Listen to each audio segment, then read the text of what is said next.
¿Alguna vez te has preguntado cómo los llamados bárbaros, esos pueblos sin la tecnología de los grandes imperios, lograban conquistar ciudades y castillos imponentes? Solemos imaginarlos como una horda desorganizada que simplemente arrasaba con todo a su paso. Pero la realidad es mucho más compleja y fascinante. Hoy vamos a desmentir ese mito y a descubrir las ingeniosas y aterradoras estrategias que empleaban para derribar murallas y someter a sus enemigos. Prepárate para un viaje a la era de las invasiones, donde la astucia y la fuerza bruta iban de la mano. Para empezar, es crucial entender que el término bárbaro es muy amplio. Los romanos lo usaban para referirse a casi cualquier pueblo fuera de sus fronteras: godos, vándalos, hunos, francos, alamanes. Cada uno de estos grupos tenía sus propias tácticas y niveles de sofisticación militar, que además evolucionaron con el tiempo. Al principio,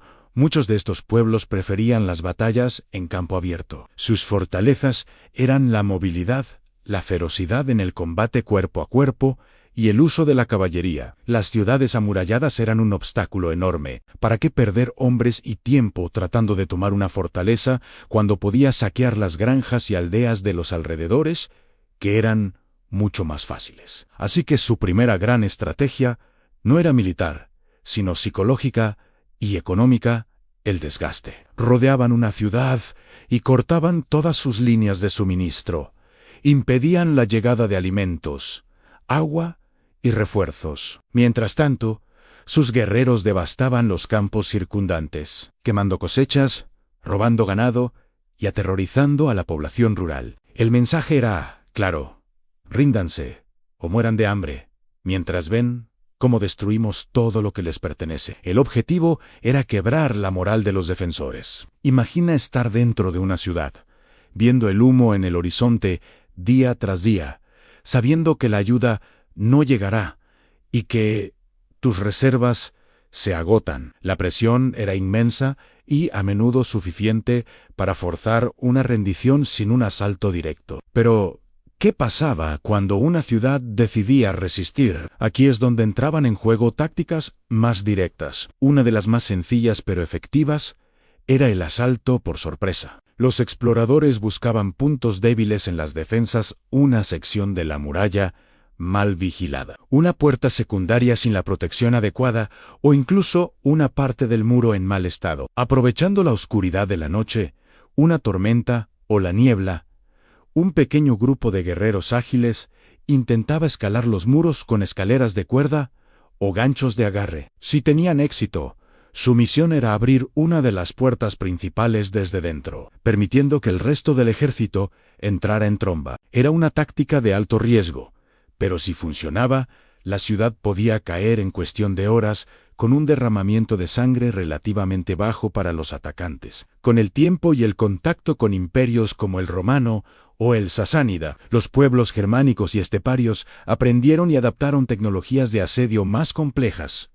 Empezaron a construir sus propias máquinas. Una de las más comunes era el ariete. No era solo un tronco grande llevado por varios hombres. Los modelos más avanzados estaban cubiertos por un tejado de madera y pieles húmedas para proteger a los operarios de las flechas incendiarias y el aceite hirviendo que les arrojaban desde las murallas. El objetivo era golpear repetidamente una puerta o una sección débil del muro hasta hacerla añicos. El sonido rítmico y atronador de un ariete golpeando las puertas debía ser absolutamente aterrador para quienes estaban dentro. Además del ariete, adoptaron las torres de asedio. Estas eran estructuras de madera gigantes, a menudo de varios pisos, que se empujaban sobre ruedas hasta la base de la muralla.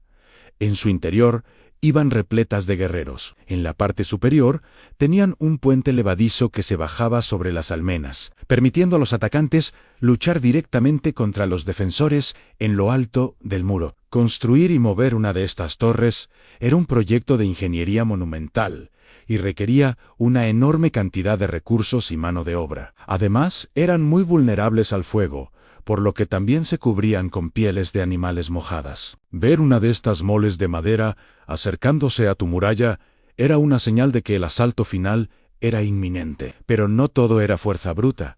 La astucia jugaba un papel fundamental. Una de las tácticas más ingeniosas era el engaño. Hay crónicas que cuentan cómo algunos líderes bárbaros fingían una retirada. Tras varios días de asedio, aparentemente infructuoso, recogían su campamento y se marchaban. Los defensores, aliviados y creyendo que el peligro había pasado, abrían las puertas para celebrar o para salir a inspeccionar los daños. Era justo en ese momento cuando el ejército atacante, que se había escondido en un bosque o valle cercano, volvía a la carga a toda velocidad, encontrando las puertas abiertas y a una población desprevenida. Es la versión a gran escala del legendario caballo de Troya, y funcionaba. Otra variante del engaño era la infiltración. A veces lograban introducir espías o simpatizantes dentro de la ciudad mucho antes del asedio. Estos agentes podían realizar actos de sabotaje, como prender fuego a los graneros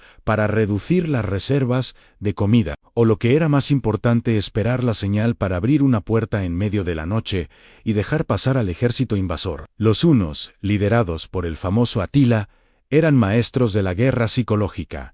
Su reputación les precedía, eran conocidos por su crueldad y por no dejar supervivientes. Esta fama, cuidadosamente cultivada, era su mejor arma de asedio. Muchas ciudades se rendían sin luchar, simplemente por el pánico que inspiraba la llegada del azote de Dios. Preferían entregar oro, plata y provisiones antes que enfrentarse a la aniquilación total. Atila sabía esto y lo explotaba al máximo. Para él, la amenaza de la violencia era a menudo más eficaz que la violencia misma. Tampoco podemos olvidar las tácticas de ingeniería, aunque más rudimentarias que las romanas. La excavación de túneles o minas era una técnica peligrosa, pero devastadora. Los atacantes cavaban un túnel desde su campamento hasta llegar justo por debajo de una sección de la muralla. Una vez allí, apuntalaban el techo del túnel con vigas de madera y luego le prendían fuego. Al quemarse los soportes, el túnel colapsaba,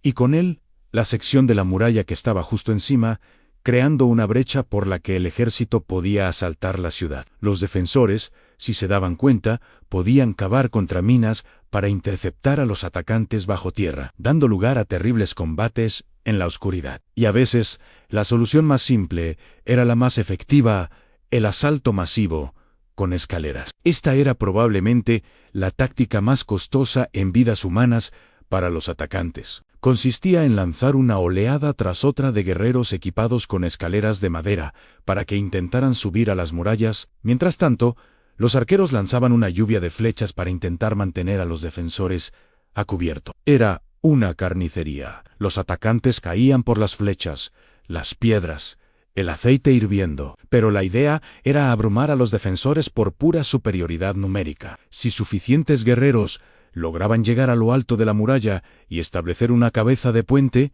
la batalla podía ganarse. Es fascinante ver cómo estos pueblos, a menudo subestimados por sus contemporáneos civilizados, desarrollaron un arsenal de estrategias tan variado. No eran solo una turba enfurecida, eran estrategas que sabían combinar la guerra psicológica, el desgaste económico, el engaño, la ingeniería básica y la fuerza bruta para lograr sus objetivos. Aprendieron de sus enemigos, adaptaron sus tecnologías y las usaron en su contra. La caída del Imperio Romano de Occidente no fue solo el resultado de batallas en campo abierto, fue también la consecuencia de cientos de asedios exitosos, de ciudades que cayeron una a una gracias a la persistencia, la crueldad y sobre todo la astucia de los llamados bárbaros. Así que la próxima vez que veas una película o leas un libro donde los bárbaros son retratados como simples salvajes, recuerda que detrás de esa imagen había tácticos militares capaces